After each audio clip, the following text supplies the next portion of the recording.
Apo lah takana ni kayo. Kerajo ndak ado. Lapaye kacitu putan-putan ci kerajo. Ado minyak kan habisnya. Minyak ndak ado lo lehnya.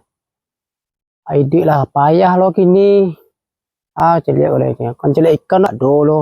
Kamawan cari ikan lai. Ancak panganan celik strobet ali ndak. Kamu tahu ado kerajonyo. Kau nyobat. Ada kerajo ndak? Kerajo tuh.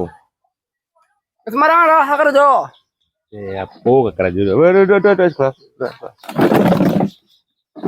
Ada kerajo ndak?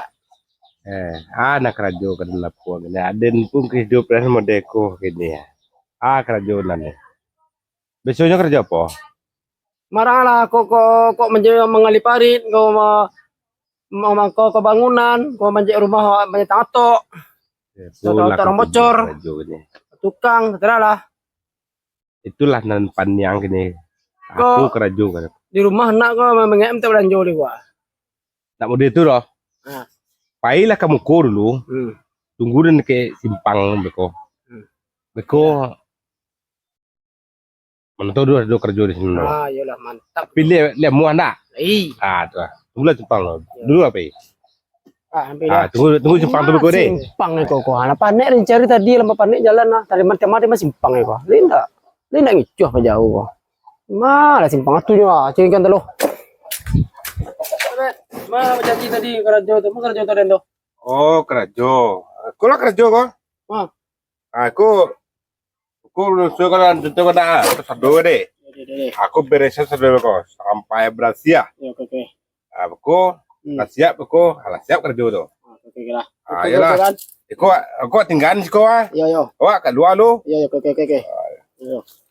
Alah, wah keluar lu deh. Pilih kerajon dah itu sudah. Jangan bergaji yang senang kerajo tuh.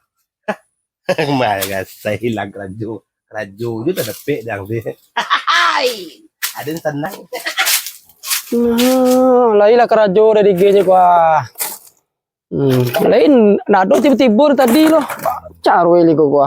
Lain ndak ngicuhnya gua aja. Diulah gua ndak. Pajak gua ndak. Kok dikicuhin pajak gua. Ndak diulah dan kerajo dari genya. Tapi entah nado tiba-tiba loh. Arahan nah jauh gini kok. Mau tak lima aja gini kok. Yalah ya.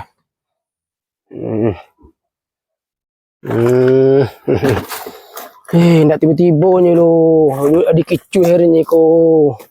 Tadi mai gini kok.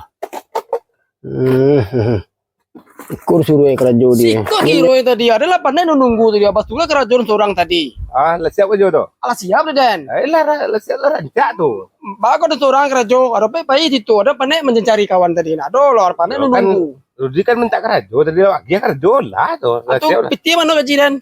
Gaji apa? Ya tapi bos gue kerajo Den. Ada apa pandai kerajo? Gaji nak do keluar. Coba Rudi kena tadi balik Rudi minta kerajo atau mencari piti. Kan tadi minta kerajo lah, dia kerajo kalau lah siap lah pulang lah, lado kerajo kan. Lah nasib lah juga punya kerajo mendekali. Iya tadi kan minta kerajo, nak minta piti tuh. Lah dia kerajo. Lagi kerajo piti nak lo. Ya lo yang salah kiro. Lah jale mode itu minta kerajo.